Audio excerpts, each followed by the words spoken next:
Hello, welcome back. आज हम लोग डिस्कस करने वाले हैं CSIR नेट दिसंबर 2023 का लीनियर अलजेब्रा के पार्ट सी के क्वेश्चंस। ठीक है, तो आज हम लोग दो क्वेश्चंस डिस्कस करने वाले हैं। फर्स्ट क्वेश्चन देखते हैं क्या बोलते हैं।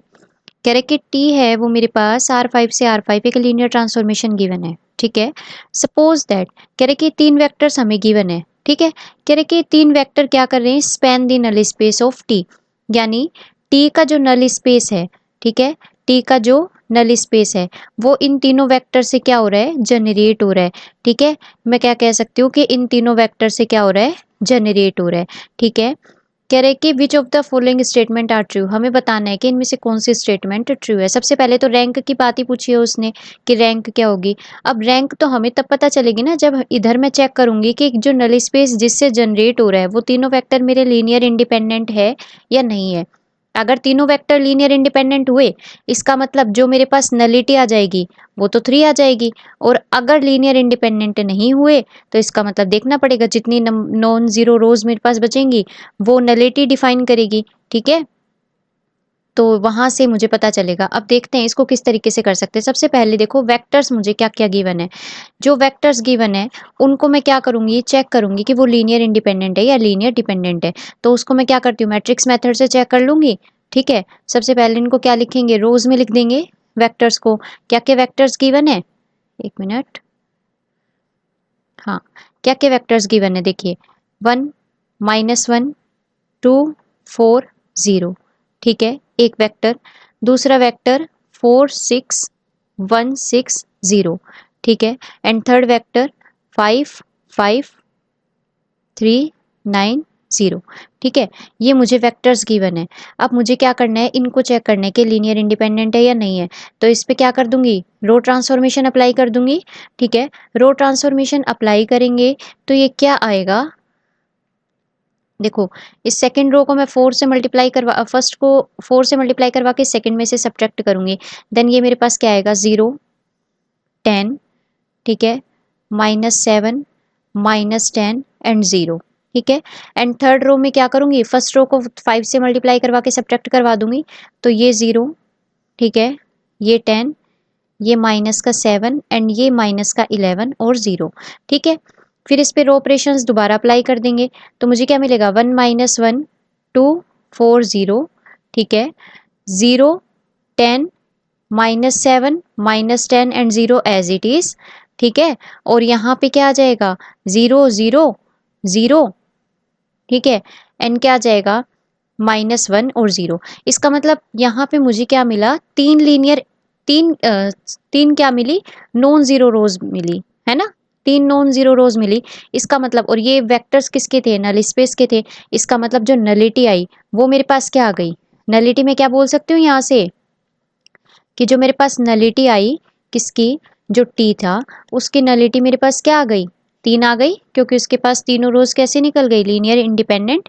ठीक है, तो इसका मतलब नलिटी जब मेरे पास 3 आ गई तो यहाँ से ऊपर देखिए जो ट्रांसफॉर्मेशन गिवन थी वो कहाँ से कहाँ गिवन थी, R5 से R5। इसका मतलब यहाँ से हम क्या कर सकते हैं, रैंक नलिटी थ्योरम अप्लाई कर सकते हैं। एंड रैंक नलिटी थ्योरम क्या बोलती है, रैंक नलिटी थ्योरम क्या बोलती है कि डायमेंशन ऑफ यू, अगर टी मेरा यू से भी एक ट्रांसफॉर्मेशन गिवन है where U and V are vector spaces, then dimension of U किसके इक्वल होता है, रैंक ऑफ टी प्लस में नलिटी ऑफ टी के। ठीक है, तो यहाँ से डायमेंशन ऑफ यू मेरे पास 5 है क्योंकि जो यू गिवन है वो क्या गिवन है, R5, और वी भी R5 गिवन है। ठीक है, तो इसका मतलब रैंक जो डायमेंशन ऑफ यू है वो मेरे पास 5 है। रैंक ऑफ टी हमें कैलकुलेट करना है और नलिटी ऑफ टी मेरे पास कितनी आई है, 3 आई है। इसका मतलब रैंक ऑफ टी मेरे पास क्या आ गई, 2 आ गई। तो इसका मतलब रैंक ऑफ टी क्या आ गई, 2 आ गई। तो हमें फर्स्ट ऑप्शन में यही तो बोला है कि रैंक ऑफ टी क्या होगी, 2 के इक्वल होगी, तो ये तो करेक्ट ऑप्शन हो गया। ठीक है, अब चेक करते हैं सेकंड ऑप्शन। देखो सेकंड ऑप्शन में क्या कह रहे हैं, suppose that for every vector v belongs to R5। कह रहे कि मान लो कि हर वेक्टर जो भी R5 का वेक्टर है, एवरी वेक्टर के लिए एक देयर एग्जिस्ट n, कह रहे कि एक n एग्जिस्ट कर रहा है सच दैट कि t की पावर n इंटू वी है वो 0 के इक्वल आ रहा है। अच्छा, ये देखने वाली बात है कि अगर हर वेक्टर के लिए t की power n into V equals to अगर 0 आ रहा है तो ये क्या इंप्लाई करता है, देखो यहाँ पे वी क्या है, हर वेक्टर वी, अगर मैं कोई भी वेक्टर उठा लूँ उसके लिए एक मेरे पास टी की पावर एन क्या इंटू वी क्या दे रहा है, 0 दे रहा है। इसका मतलब समझ में आ रहा है कि इसका मतलब क्या होना चाहिए, टी की पावर एन 0 होना चाहिए फॉर सम एन, है ना। किसी ना किसी एन के लिए क्या होना चाहिए, टी की पावर एन को 0 होना चाहिए। ठीक है, अब टी की पावर एन को 0 होना चाहिए, इसका मतलब यहाँ से क्या बोल सकते हैं कि ये मेरे पास क्या होगी, नीलपोटेंट मैट्रिक्स, है ना। इसका मतलब ये क्या होनी चाहिए, नीलपोटेंट मैट्रिक्स होनी चाहिए। और अगर ये नीलपोटेंट मैट्रिक्स होगी तो इसका मतलब क्या होगा, इसकी एवरी आइगन वैल्यू, जितनी भी आइगन वैल्यूज होंगी वो सारी क्या होंगी, 0 होंगी। ठीक है, सारी आइगन वैल्यूज इसकी 0 आएंगी। अब देखो ट्रांसफॉर्मेशन थी वो मेरे पास क्या आएगी, R5 से R5 थी, है ना। इसका मतलब मेरे पास जो मैट्रिक्स बनेगी ट्रांसफॉर्मेशन की वो 5x5 की मैट्रिक्स बनेगी। ठीक है, अब अगर 5x5 की मैट्रिक्स बनती है और उसके एवरी आइगन वैल्यू 0 है, इसका मतलब यहाँ से देखो हर आइगन वैल्यू 0 है। मेरे पास क्या आया था, हम लोग ऊपर क्या कैलकुलेट करके आए हैं कि नलिटी ऑफ टी मेरे पास क्या है, 3 है ना। इसका मतलब यहाँ से ये इंप्लाई कर सकते हैं कि नलिटी ऑफ टी माइनस में 0 of identity matrix is equals to क्या आएगा, 3 आएगा, है ना। ये कर सकते हैं। अब देखो ये जो नलिटी होती है ये हमारी किसको डिफाइन करती है, आइगन स्पेस के डायमेंशन को, है ना। या फिर मैं ये कह सकती हूँ कि GM of eigen value 0, eigen value 0 को, है ना। ठीक है, अगर मैं जॉर्डन मैट्रिक्स के अंदर जाऊं या जॉर्डन ब्लॉक्स के अंदर जाऊं तो मैं किस तरीके से बोल सकती हूँ कि जो मेरे पास जीएम होती है ना किसी भी आइगन वैल्यू की, ठीक है, of any eigen value lambda, वो किसको रिप्रेजेंट करती है, वो नंबर ऑफ ब्लॉक्स, ठीक है, या मैं कहूँ number of Jordan blocks in Jordan canonical form. ठीक है, जो मेरे पास जॉर्डन कैनोनिकल फॉर्म आती है ना उसके अंदर जितने भी नंबर ऑफ ब्लॉक्स होते हैं, जॉर्डन ब्लॉक्स जो मेरे पास बनते हैं वो क्या करती है, जीएम रिप्रेजेंट करती है। ठीक है, अब देखो 5x5 की मैट्रिक्स बन रही थी, है ना। सारी आइगन वैल्यूज क्या होनी चाहिए, ऑल आइगन वैल्यूज क्या होनी चाहिए, 0 होनी चाहिए। ठीक है, और नंबर ऑफ ब्लॉक्स मतलब मेरे पास जो जीएम है 0 की वो कितनी आई है, 3 आई है। अब 3 आइगन वैल्यूज तो जो 3 है जी वो तो क्या आ गई, जीएम आ गई, बची कितनी, 2। अब देखो जीएम जो होती है ये होती है geometric multiplicity and arithmetic multiplicity जो मेरे पास होती है, या फिर मैं एएम जिसको बोलती हूँ वो मेरे पास आइगन वैल्यूज की मल्टीप्लिसिटी को रिप्रेजेंट करती है।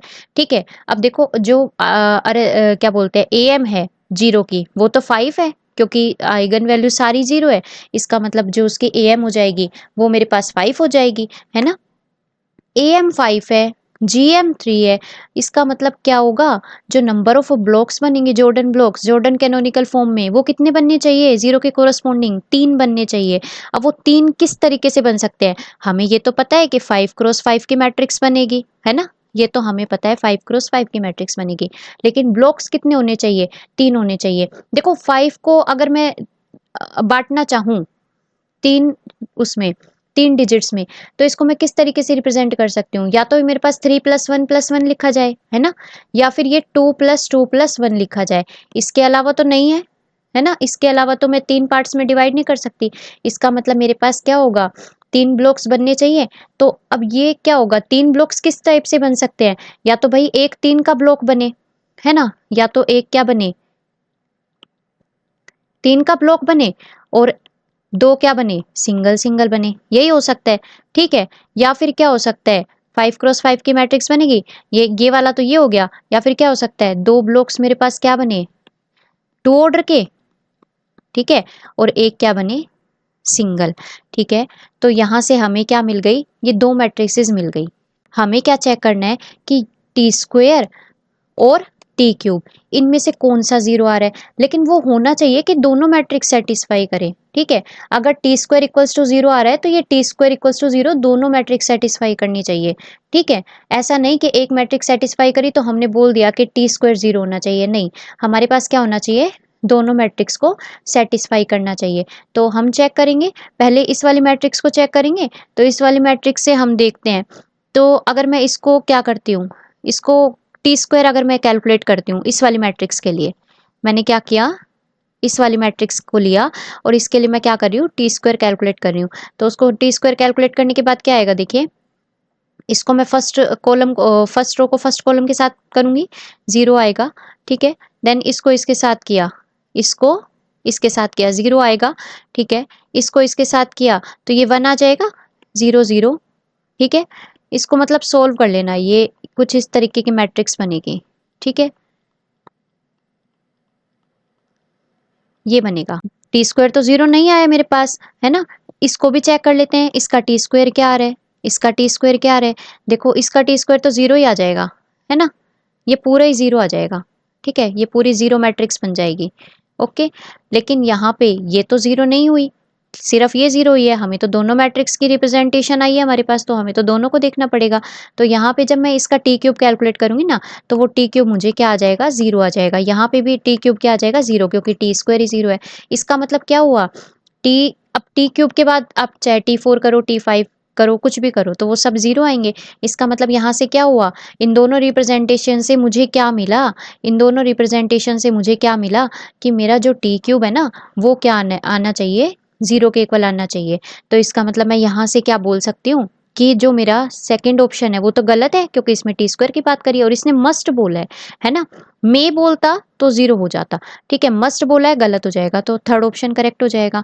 ठीक है, तो first and third option correct है। अब चलते फोर्थ के ऊपर। देखो फोर्थ मेरे पास क्या बोलता है, कह रहे कि क्या ये मेरे पास नल स्पेस ऑफ टी के अंदर कंटेन्ड होगा। अब देखो नल स्पेस ऑफ टी के अंदर कंटेन होने का क्या मतलब हुआ कि क्या ये जो वेक्टर है ये मेरे पास इन तीनों वेक्टर्स के लीनियर कॉम्बिनेशन में लिखा जाएगा, है ना, यही मतलब होता है। तो इसको चेक कर लेते हैं। यहाँ पे देखो ये मेरे पास ये आए थे वेक्टर्स, है ना। थोड़ा सा जब मैंने रो ऑपरेशंस अप्लाई किए थे, रो ऑपरेशंस भी एक तरीके से इक्वेशन को सोल्व करने जैसा ही हो जाता है। ठीक है, तो ये रो ऑपरेशंस जो अप्लाई किए ना, हम इनके ही लीनियर कॉम्बिनेशन में डाल देते हैं इसको। ठीक है, और वहां से चेक कर लेते हैं। अगर मेरे पास वेक्टर्स मिल गए, मतलब सॉरी वेरिएबल्स जो भी मेरे पास होते हैं स्केलर्स, वो अगर मिल जाते हैं तो मेरे पास क्या हो जाएगा कि उनके लीनियर कॉम्बिनेशन में लिखा जाएगा। ठीक है, तो यहाँ से क्या से कर सकते हैं, देखो मेरे पास क्या गिवन है, मुझे क्या करना है, -2 -8 3 2 एंड 0, इनको लीनियर कॉम्बिनेशन में लिखना है। देखो इस इन्हीं को मैंने सोल्व करके ये लिखा था। ठीक है, तो यहां से मैं इनको पुट कर दूं, प्लस में b ऑफ 0 10 -7 -10 0 एंड प्लस में c ऑफ 0 0 0 -1 एंड 0। अब क्या करना है, इसको बस सोल्व करना है। सोल्व करके हमें ए बी सी की वैल्यू इवैल्यूएट करनी है। अगर ए बी सी की वैल्यू आ जाती है, मतलब हमें एक मिल जाती है, ऐसा कोई कॉन्ट्राडिक्शन ना आए, तो इसका मतलब मैं क्या बोल सकती हूँ, वो लीनियर कॉम्बिनेशन में लिखा जाएगा। तो यहाँ से देखो इसको जब सोल्व करते हैं तो ए क्या आता है, ए क्या आएगा मेरे पास, -2 आ जाएगा, है ना। ये ए बी प्लस में सी किया तो ये -2 इक्विवेलेंट, लेकिन यहाँ पे इनके कोफिशिएंट 0 है, तो डायरेक्ट ए क्या आ गया, -2 के इक्वल आ गया। दूसरी इक्वेशन क्या बनेगी, दूसरी इक्वेशन बनेगी माइनस का ए प्लस का 10b इज इक्वल्स टू -8। तीसरी इक्वेशन क्या बनेगी, 2a, ठीक है, -7b और इज इक्वल्स टू 3। ठीक है, फोर्थ इक्वेशन क्या बनेगी, 4a का 10b का c इज इक्वल्स टू 2। ठीक है, तो ये मेरे पास 4 इक्वेशंस बने कि देखो a की वैल्यू यहाँ से -2 आ गई है, यहाँ से मैं क्या कर लूंगी, b की वैल्यू इवेल्युएट कर लूंगी, यहाँ से b की वैल्यू निकाल ली। b की वैल्यू कितनी आ जाएगी, देखो यहाँ पे अगर मैं -2 पुट कर रही हूँ तो ये कितना आ जाएगा, 2। ठीक है, प्लस का 10b और इक्वल्स टू -8, तो 10b इक्वल्स टू में कितना आ जाएगा, -10 एंड b इक्वल्स टू क्या आ गया, -1, यानी b की वैल्यू क्या आ गई, -1 आ गई। a की वैल्यू -2 मिल गई, b की वैल्यू -1 आ गई। ये जो दोनों वैल्यूज है इसके अंदर पुट करने के बाद c की वैल्यू भी हमें मिल जाएगी। ठीक है, इसका मतलब a b c की वैल्यू मिल गई। इसका मतलब मैं क्या बोल सकती हूँ कि ये जो है ये मेरा इन तीनों वेक्टर्स के लीनियर कॉम्बिनेशन में लिखा गया। और अगर लीनियर कॉम्बिनेशन में लिखा गया तो मैं बोल सकती हूँ यहाँ से कि ये जो वेक्टर है ये मेरे पास किसके अंदर चला गया, नल स्पेस के अंदर। हैंस ये वेक्टर मेरा किसके अंदर चला गया, नल स्पेस के अंदर। तो मैं बोल सकती हूँ यहाँ से कि मेरा फर्स्ट, थर्ड एंड फोर्थ ये ऑप्शंस मेरे क्या हो जाएंगे, करेक्ट हो जाएंगे। ठीक है, तो ये इस तरीके से कर सकते हैं हम फर्स्ट क्वेश्चन को। देखो अब चलते हैं हम सेकंड क्वेश्चन पे। सेकंड क्वेश्चन क्या बोलते हैं, कह रहे देखो, कह रहे कि सपोज ए 7x7 डायगोनल कॉम्प्लेक्स मैट्रिक्स, ठीक है, ए गिवन है। ये मुझे क्या गिवन है ये कि कह रहे कि कॉम्प्लेक्स मैट्रिक्स ए है, ठीक है, उसके ब्लॉक डायगोनल्स, मतलब ये मेरे पास ब्लॉक डायगोनल्स गिवन है। अब देखो इसको किस तरीके से बना सकते हैं, ये मुझे डायगोनल्स के ऊपर गिवन है, ठीक है। तो 7 क्रॉस 7 की मैट्रिक्स है ना।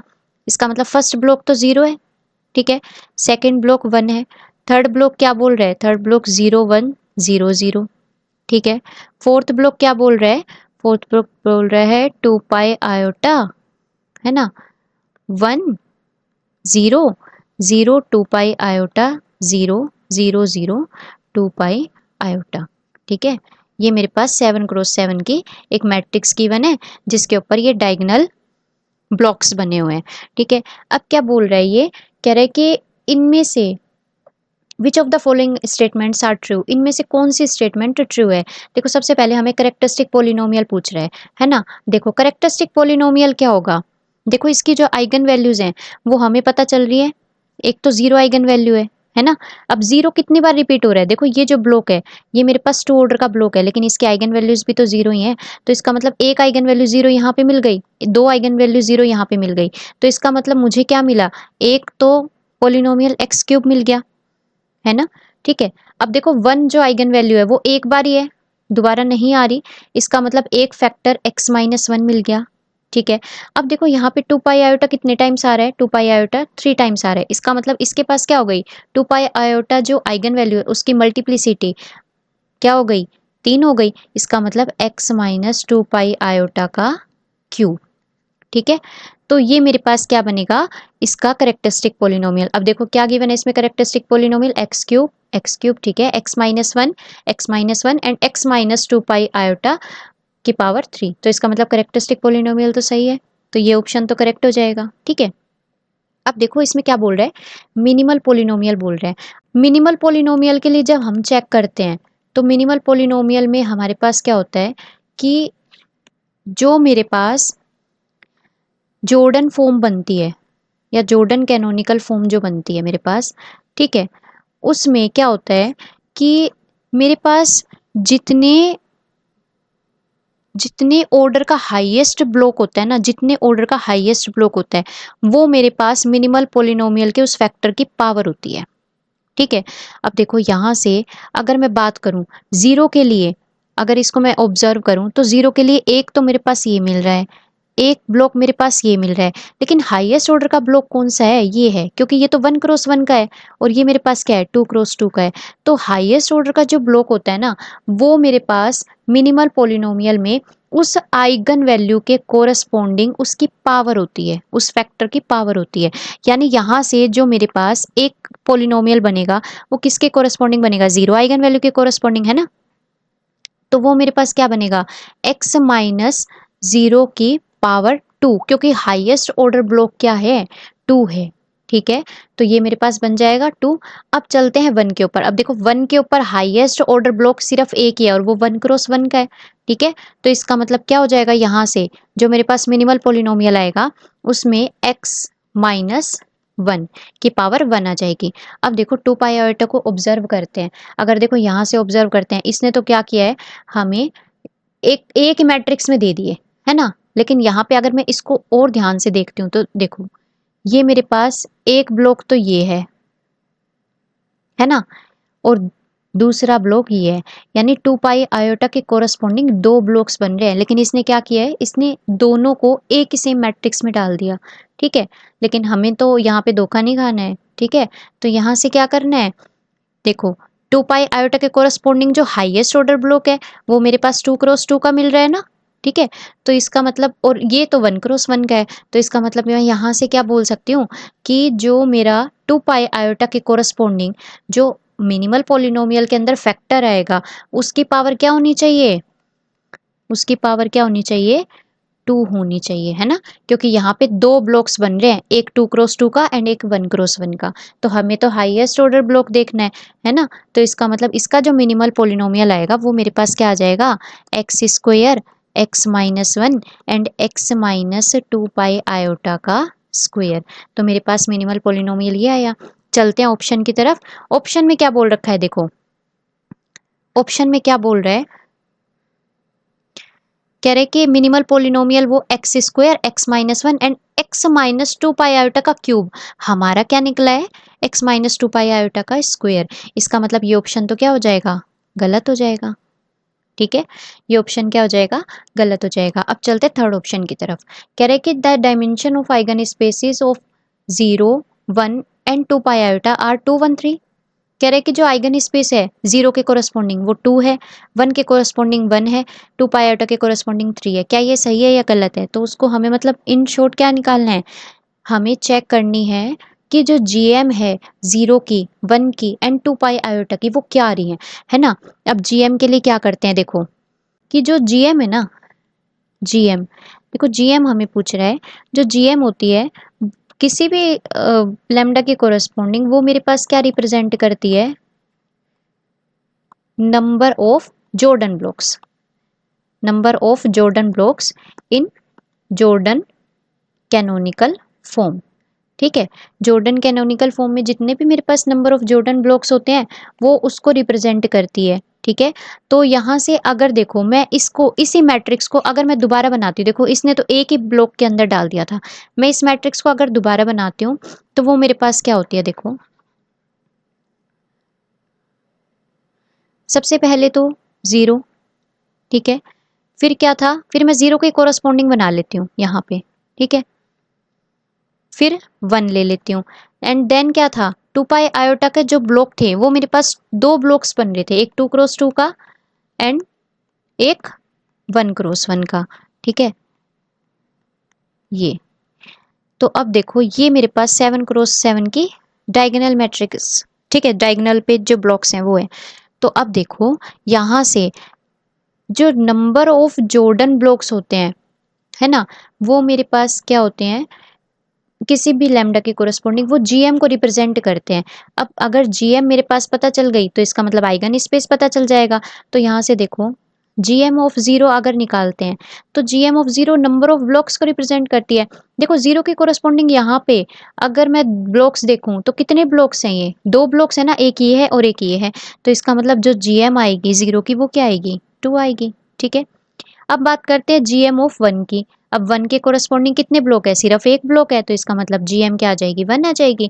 और जीएम ऑफ 2 पाई आयोटा की अगर बात करते हैं, इसके कोरस्पॉन्डिंग कितने ब्लॉक्स हैं, एक ये है और एक ये है, एक तो 2 क्रॉस 2 का है, एक 1 क्रॉस 1 का है। तो ये मेरे पास क्या आ जाएगा, 2 ब्लॉक्स आ जाएंगे। तो इसका मतलब इसकी जीएम क्या आ जाएगी, 2 आ जाएगी। और जो जीएम होती है वही तो आइगन स्पेस से रिप्रेजेंट करती है। इसका मतलब क्या हो जाएगा, आइगन स्पेस क्या आ जाएगा, आइगन स्पेस कोरस्पॉन्डिंग टू 0 क्या आ जाएगा, उसका डायमेंशन 2 आ जाएगा। ठीक है, जो डायमेंशन होता है वही तो रिप्रेजेंट करता है। तो आइगन स्पेस 0 का 2 आ गया, 1 का क्या आ गया, 1 का 1 आ गया एंड 2 पाई आयोटा का क्या आ गया, 2 आ गया। तो इसका मतलब क्या बोल सकते हैं मैं, हम के 0 1 एंड 2 पाई आयोटा के कोरस्पॉन्डिंग जो डायमेंशन निकला है आइगन स्पेसेस का वो 2 1 एंड 2 निकला है। तो ऑप्शन चेक करते हैं क्या क्या गिवन है। ठीक है, देखो यहाँ से इस थर्ड ऑप्शन में गिवन है 2 1 3, जो कि गलत है क्योंकि हमारे तो 2 1 2 आया है। तो इसमें dimension of 0 1 and 2 pi iota 2 1 2 respectively, तो ये तो ऑप्शन करेक्ट है। तो इसका मतलब हमारे first and fourth option correct है। तो इस तरीके से हम लोग कर सकते हैं इजिली जॉर्डन फॉर्म्स का यूज़ करके। ठीक है, फर्स्ट वाले क्वेश्चन में भी हमने यहाँ पे जॉर्डन फॉर्म्स का यूज़ किया था। ठीक है, और इसमें भी पूरा जॉर्डन कैनोनिकल फॉर्म का यूज़ हुआ है। तो इस तरीके से हम लोग क्वेश्चन सोल्व कर सकते हैं। आई होप आपको समझ में आया होगा। Thank you very much.